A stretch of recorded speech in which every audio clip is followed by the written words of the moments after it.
Hello friends, എല്ലാവർക്കും നമസ്കാരം. എല്ലാവർക്കും സുഖമല്ലേ? സുഖമാണെന്ന് വിചാരിക്കുന്നു. യൂട്യൂബിൻ്റെ യുദ്ധഭൂമിയിൽ ഞാനും യുദ്ധം ചെയ്യാൻ ഇനി ഉണ്ട് കേട്ടോ.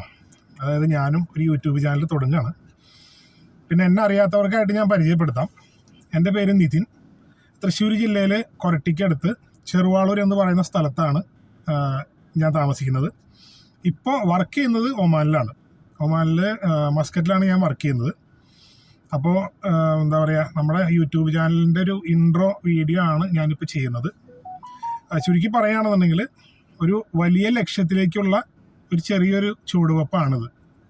അപ്പോൾ നിങ്ങളുടെ എല്ലാവരുടെയും സഹായ സഹകരണങ്ങൾ പ്രതീക്ഷിക്കുന്നുണ്ട്. ബാക്കി വിശേഷങ്ങളെല്ലാം നിങ്ങൾക്ക് എൻ്റെ വീഡിയോയിൽ കാണാൻ കഴിയും.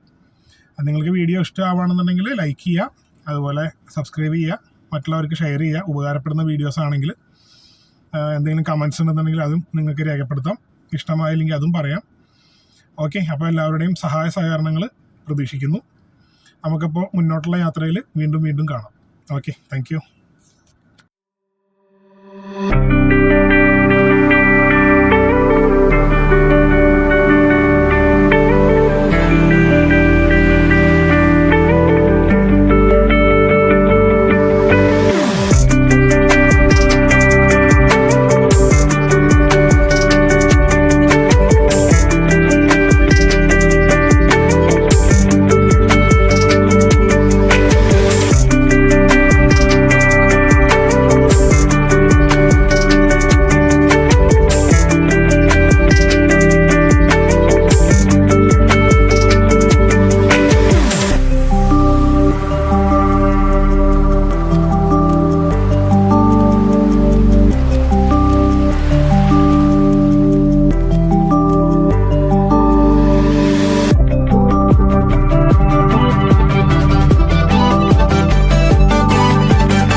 നമ്മുടെ ആദ്യത്തെ വീഡിയോയിൽ ഉൾക്കൊള്ളിച്ചിരിക്കുന്നത് ഒരു ഗെറ്റ് ടുഗദറിൻ്റെ വിശേഷങ്ങളാണ്. കുറച്ച് വീഡിയോസും ഉണ്ട്, കുട്ടികളുടെയും മുതിർന്നവരുടെയും കുറച്ച് പെർഫോമൻസ് ഉണ്ട്. അത് അന്നമനട, ചെറുവാളൂർ, മാമ്പ്ര എന്നീ പ്രദേശങ്ങളിലും ചുറ്റുപാടുമുള്ള ഒരു പ്രവാസികളുടെ ഒമാനിലെ കൂട്ടായ്മയായിട്ടുള്ള അന്നമനട സോൺ ഒമാൻ ഫോറം. അപ്പോൾ അവർ ഒമാനിലെ ബർക്കയിൽ വെച്ച് നടത്തിയിട്ടുള്ള ഒരു ഗെറ്റ് ടുഗദറിൻ്റെ വിശേഷങ്ങൾ.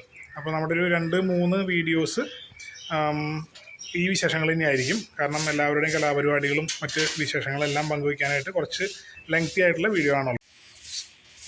അപ്പോൾ എല്ലാവരും വീഡിയോ സ്കിപ്പ് ചെയ്യാതെ കണ്ടിട്ട് അഭിപ്രായങ്ങൾ രേഖപ്പെടുത്തുക. അപ്പോൾ നമുക്ക് വീഡിയോയിലേക്ക് പോകാം.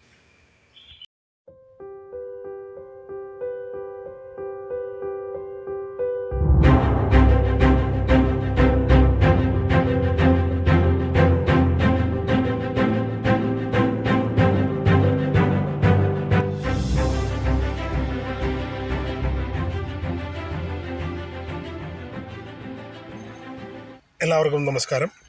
അന്നമനട, വാളൂർ, മാമ്പ്ര എന്നിവിടങ്ങളിലും സമീപ പ്രദേശങ്ങളിലുമുള്ള പ്രവാസികളുടെ ഒമാനിലെ കൂട്ടായ്മയായ അന്നമനട സോൺ ഒമാൻ ഫോറം സംഘടിപ്പിച്ച കുടുംബയോഗം ജനുവരി 5 ഒമാനിലെ ബർക്കയിൽ നടത്തുകയുണ്ടായി. മുൻകൂട്ടി ബുക്ക് ചെയ്തിരുന്ന ഫാം ഹൗസിലാണ് പരിപാടികൾ നടന്നത്. രാവിലെ 9 മണി മുതൽ ഒമാനിലെ പല സ്ഥലങ്ങളിൽ നിന്നും ആളുകൾ വന്നു ചേർന്നു. ഒരുപാട് നാളുകൾക്ക് ശേഷം കണ്ടുമുട്ടിയ പരിചയക്കാരോടും നാട്ടുകാരോടും വിശേഷങ്ങൾ പറഞ്ഞും കുശലം ചോദിച്ചും എല്ലാവരും സമയം ചെലവിട്ടു. തിരക്ക് പിടിച്ച പ്രവാസ ജീവിതത്തിനിടയിൽ സൗഹൃദങ്ങൾ പുതുക്കുവാൻ ലഭിച്ച അവസരം എല്ലാവർക്കും ഒരു ആശ്വാസമായി. വെള്ളിയാഴ്ച നിസ്കാരത്തിന് ശേഷം ഏകദേശം 1 മണിയോടുകൂടി യോഗം ആരംഭിച്ചു. രക്ഷാധികാരി advocate Prasad, president Muhammad Ali, secretary Zakir, joint secretary Kifil, vice president Ajmal, treasurer Jerin എന്നിവർ സംസാരിച്ചു. ലക്കി ഡ്രോ സമ്മാന കൂപ്പൺ ആദ്യ വിൽപ്പന പ്രസാദ് സാറിൽ നിന്നും മുഹമ്മദ് അലി സ്വീകരിച്ചു. ഉച്ചഭക്ഷണത്തിന് ശേഷം വിവിധ ഇനം കലാപരിപാടികളുണ്ടായിരുന്നു. കൊച്ചു മിടുക്കന്മാരും മിടുക്കികളും അവരവരുടെ കഴിവുകൾ വേദിയിൽ അവതരിപ്പിച്ചു. മലയാളം, ഇംഗ്ലീഷ്, അറബിക് എന്നീ ഭാഷകളിൽ കുട്ടികൾ ഗാനങ്ങൾ ആലപിച്ചപ്പോൾ മുതിർന്നവർ കരോക്കെ സഹായത്തോടുകൂടി ഹിന്ദി, മലയാളം, തമിഴ് എന്നീ ഭാഷകളിൽ ഗാനങ്ങൾ ആലപിച്ചു.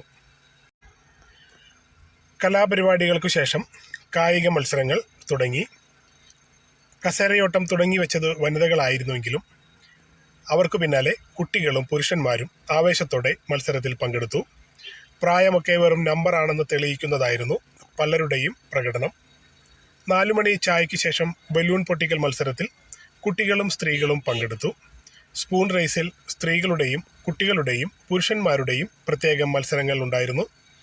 വൈകുന്നേരമായെങ്കിലും ആവേശം ഒട്ടും ചോരാതെ തന്നെ ഷൂട്ടൌട്ട് മത്സരത്തിലും വടംവലി മത്സരത്തിലും എല്ലാവരും ഉത്സാഹത്തോടെ പങ്കെടുത്തു. 2 മത്സരങ്ങളിലും ഉണ്ടായ സ്ത്രീ സാന്നിധ്യം ഒത്തുകൂടലുകളിൽ അവർ കണ്ടെത്തുന്ന സന്തോഷത്തിന്റെ നേർക്കാഴ്ച ആയിരുന്നു. ലക്കി ഡ്രോ സമ്മാന കൂപ്പൺ നറുക്കെടുപ്പിൽ സമ്മാനാർഹരായവർക്ക് സമ്മാനങ്ങൾ നൽകിയതിനു ശേഷം മത്സരങ്ങളിൽ പങ്കെടുത്തു വിജയികളായവർക്ക് സമ്മാനങ്ങൾ വിതരണം ചെയ്തു. വീട്ടമ്മമാർ പല മത്സരങ്ങളിലും സമ്മാനങ്ങൾ നേടിയെടുത്തു. മത്സരങ്ങളിൽ പങ്കെടുത്ത എല്ലാ കുട്ടികൾക്കും പ്രോത്സാഹന സമ്മാനങ്ങളും നൽകി. ഒത്തുചേരലിന്റെ ഓർമ്മയ്ക്കായി എല്ലാവരും ഒത്തൊരുമിച്ചൊരു ഫോട്ടോയും എടുത്തു. ഒത്തുകൂടലിൽ പങ്കെടുത്ത് വിജയിപ്പിച്ചവർക്കും സംഘാടകർക്കും ജെറിൻ നന്ദി അറിയിച്ചു. കൂടെ ശബ്ദം നൽകി സഹായിച്ച മൈക്ക് ഓപ്പറേറ്റർക്കും അംഗങ്ങൾക്കുള്ള ഭക്ഷണം റെഡിയാക്കാനും വിളമ്പാനും സഹായിച്ചവർക്കും ജെറിൻ നന്ദി പറഞ്ഞു. ഏകദേശം 9 മണിയോടുകൂടി അംഗങ്ങൾ തന്നെ തയ്യാറാക്കിയ അത്താഴവും കഴിച്ചു. ഇനിയൊരു ഒത്തുചേരലിൽ കാണാമെന്ന് പറഞ്ഞു എല്ലാവരും യാത്രയായി.